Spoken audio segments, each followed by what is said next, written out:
नमस्कार, मैं मयूर अलवेला और आप देख रहे हैं अलवेला राजस्थान। इस वक्त हमारे साथ पूर्व मंत्री राजस्थान सरकार अशोक जी चांदना हमारे साथ मौजूद हैं। चांदना साहब, जिस तरह से जो है योजनाओं के नाम बदलकर भाजपा जो क्या संदेश देना चाहती है और 2 साल की उपलब्धियां वे गिना रहे हैं, आप किस तरह से देखते हैं इन सारी चीजों को?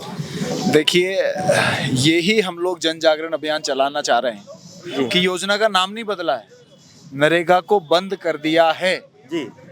उसके पैरेलल में ये एक नई योजना लाना तो चाह रहे हैं, लेकिन उसके जो नियम है, उसके नियम में कहीं भी रोजगार गारंटी नहीं है जी। किसको रोजगार मिलेगा कि नहीं मिलेगा इसकी कोई गारंटी नहीं है जी। कितने दिन रोजगार मिलेगा कि नहीं मिलेगा इसकी कोई गारंटी नहीं है जी। तो नरेगा खत्म हो गई है।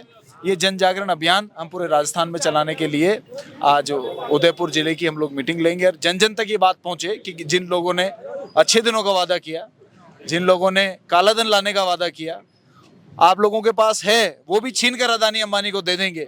अरावली देना ही चाह रहे थे आप लोगों को, तो उदयपुर के वासियों को तो सब कुछ पता ही है कि किस प्रकार से नियम बदल के अरावली को भी अदानी को देना चाह रहे थे। वो तो देश की जनता खड़ी हो गई, कानून व्यवस्था खड़ी हो गई, कोर्ट खड़े हो गए, लोग खड़े हो गए। आप लोगों ने अरावली को बचा लिया। मेवाड़ संभाग के लोगों को मैं बहुत बधाई और धन्यवाद देता हूं। ऐसे बार बार लड़ना पड़ेगा। लोकतंत्र के सजग प्रहरी आप भी हैं। जिस तरह से पूर्व में नरेगा का भी पेमेंट अभी तक नहीं हुआ है, बहुत सारे लोगों का 8-8, 9-9 महीने का पेमेंट बाकी है। ऐसे में योजनाएं बंद कर देने से क्या वे लोग ये मान ले कि अब उनका पेमेंट नहीं होगा? देखिए, जब 100% पैसा दिल्ली से आ रहा था, तब लेबर का 6-6 महीने से पैसा बाकी होना और मटेरियल का 4-4 साल से पैसा बाकी होना, उसके बाद जब स्टेट पर 40% का भार डाल देंगे और उसको एडवांस जमा कराने का भार डालेगा, तो स्टेट के पास कभी 40% एडवांस होगा नहीं जी। और कोई योजना सैंक्शन होगी नहीं। तो ये जो नई योजना लाएं, ये भी बंद सी मानो, ना तो नौमन तेल होगा और ना आंगन सीधा होगा जी। अच्छा, मैं एक और मुख्य प्रश्न पूछना चाहता हूँ कि क्या नेहरू जी का, क्या इंदिरा जी का, क्या लाल बहादुर शास्त्री जी का, क्या इस देश में कोई योगदान नहीं है कि उनके नाम पर चलने वाली योजनाओं को, आप भी खेल और युवा मामलात के मंत्री रहे हैं, नेहरू युवा केंद्र के नाम को भी बदलने की बात कही जा रही है, क्या कहना चाहते हैं इन सारे विषयों को लेकर? देखिए, एक सड़ी गली विचारधारा का काल कृत्य है।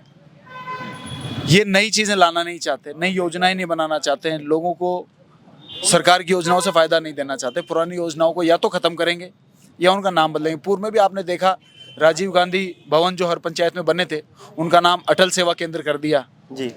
हम नाम के लिए काम करते ही नहीं है, ये चाहे योजना बदल दें, लेकिन इनका जो असली चाल चरित्र चेहरा है, जो देश के धन को जनता में, चाहे रोजगार के माध्यम से, चाहे विकास के माध्यम से आम जन में हर शहर में आना चाहिए, उस शहर को ये उस पैसे को उठाकर अपने व्यापारी दोस्तों को देना चाह रहे हैं और किसी न किसी योजना के माध्यम से देते जा रहे हैं। इनको एक्सपोज जनता के सामने किया जाएगा। अंतिम और आखिरी सवाल आपसे कि वर्तमान जो सरकार है, भजन लाल जी की सरकार, उसको 2 साल के कार्यकाल को आप किस तरह से देखते हैं और 10 में से कितने नंबर देंगे आप? ये तो जनता बहुत जल्दी नंबर देने वाली है जी। अभी एक अंता चुनाव हुआ था तो भजन लाल जी ने जनता से कहा था कि ये मेरा सेमीफाइनल है और मेरे 2 साल के कार्यकाल पे आपकी मोहर लगेगी। जैसे ही उन्होंने पब्लिक को ये कहा तो 200 वोट से बीजेपी तीसरे पे आने से रह गई। अगर 200 वोट कम आ जाते तो ये तीसरे पे चले जाती। तो ये है जनता का मूड भजन लाल जी के लिए जी। तो ये थे चांदना साहब, जिन्होंने स्पष्ट यहाँ पर करा कि जो है सिर्फ योजनाओं के नाम बदले यहाँ पर जा रहे हैं और जिस तरह से नरेगा को खत्म करने का प्रयास किया जा रहा है और इनको जो है प्रभारी बनाया गया है। अभी देखना दिलचस्प होगा कि क्या नरेगा में जो लोगों के इतना सारा पैसा अटका हुआ है, मजदूरों का पैसा अटका हुआ है, जो सप्लायर थे उनके पैसे अटके हुए हैं, उनका आखिर क्या होगा। जय हिंद, जय भारत, जय मेवाड़।